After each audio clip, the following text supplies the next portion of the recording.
안녕하십니까. JTBC 전문 뉴스입니다. 문재인 정부의 혁신도시 시즌2 전략에 맞춰 전북혁신도시를 농생명과 금융, 공간 문화 등 3개 분야의 허브로 육성해야 한다는 주장이 제기됐습니다.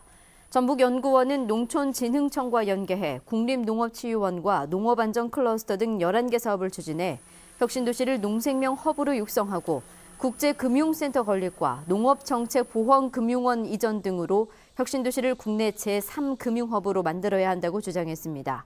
또한 전기안전실증단지와 해양지저 공간정보실증지구 등을 만들어 혁신도시를 공간문화 지식서비스 허브로 조성해야 한다고 제안했습니다.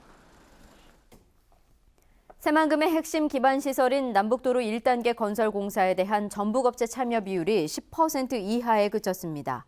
새만금 개발청 입찰 결과 새만금 남북도로 1단계 구간의 3공구는 대림 컨소시엄이, 4공구는 SK 컨소시엄이 실시 설계 적격자로 최종 확정됐습니다.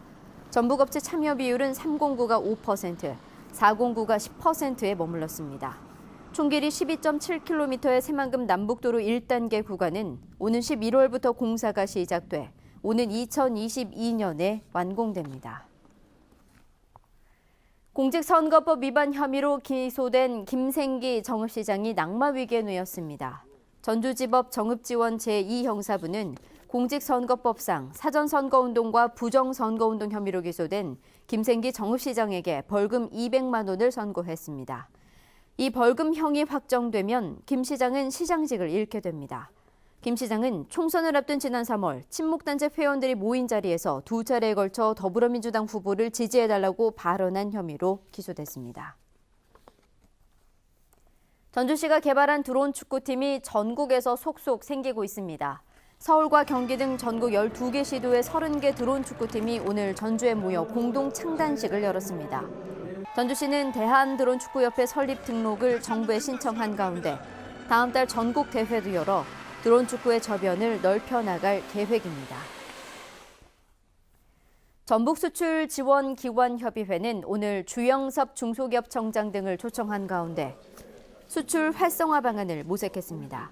이 자리에는 중소기업 대표와 임직원을 비롯해 수출 유관기관 관계자 200여 명이 참석해 시장과 품목 다변화를 통한 수출 활성화를 주제로 성공업체의 사례를 공유하고 애로사항의 해법을 모색했습니다. 전주의 주요 문화재를 야간에 둘러보는 행사가 내일부터 시작됩니다. 전주시는 경기전과 오목대 등을 저녁 7시부터 2시간 반가량 전문 해설사의 설명과 함께 돌아보고 다양한 전통문화 예술 공연과 전시회, 체험 등을 즐길 수 있는 문화재 야간 기행을 진행합니다.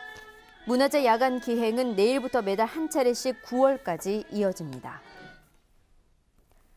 전주지법 제1형사부는 뇌물수수 혐의로 기소된 이상호 전 고창군 의회 의장에 대한 항소심에서 징역 1년을 선고한 원심을 깨고 징역 1년에 집행유예 3년을 선고했습니다.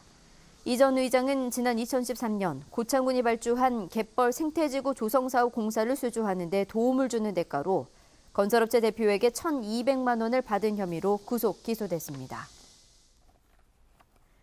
오늘 아침 8시쯤 정읍시 상동의 한 아파트 1층에서 불이 나 혼자 살던 89살 정모 할머니가 불에 타 숨졌습니다. 경찰과 소방당국은 전기장판이 과열돼 불이 시작된 것으로 보고 정확한 화재 원인을 조사하고 있습니다. 어제 오후 7시 40분쯤에는 익산시 팔봉동의 한 아파트 4층에서 불이 나 집주인 47살 박모 씨와 아들 16살 최모 군이 연기를 마셔 병원으로 옮겨졌습니다. 경찰은 최 씨의 장난감에 들어있던 배터리에서 불이 난 것으로 보고 정확한 화재 원인을 조사하고 있습니다. 오늘 오전 10시쯤 군산시 옥산동의 한 주택에서 리모델링 공사를 하던 60살 이모 씨가 부엌 찬장 위에 신문지로 쌓여있던 389경 권총 1정과 과수총 1정, 실탄 3발을 발견해 경찰에 신고했습니다. 경찰은 발견된 권총이 1940년대 미국에서 제작된 것으로 추정되며 대공 용의점은 없는 것으로 보인다고 밝혔습니다. 경찰은 이 주택에 살았던 74살 이모 할머니가 지난달 교통사고로 숨진 것을 확인하고 주변 인물들을 상대로 권총의 출처 등을 조사하고 있습니다. 전북은 오늘 전주 21도 등 19도에서 22도의 기온 분포를 보였습니다. 주말인 내일은 대체로 맑겠습니다. 아침 최저 기온은 6도에서 12도, 낮 최고 기온은 23도에서 26도로 오늘보다 3, 4도가량 높겠습니다. 미세먼지 농도는 보통 수준이 예상됩니다. 일요일인 모레도 맑은 가운데 대부분 지역의 낮 기온이 27도를 웃돌겠습니다. 전주기상지청은 당분간 대체로 맑은 날씨 속에 낮 최고 기온이 25도를 웃도는 초여름 날씨가 이어질 것으로 내다봤습니다. JTBC 8시 뉴스 예고입니다. 새만금 공사 현장에서 날아오는 모래먼지 때문에 주민들이 고통을 겪고 있지만 해법도 마땅치가 않습니다.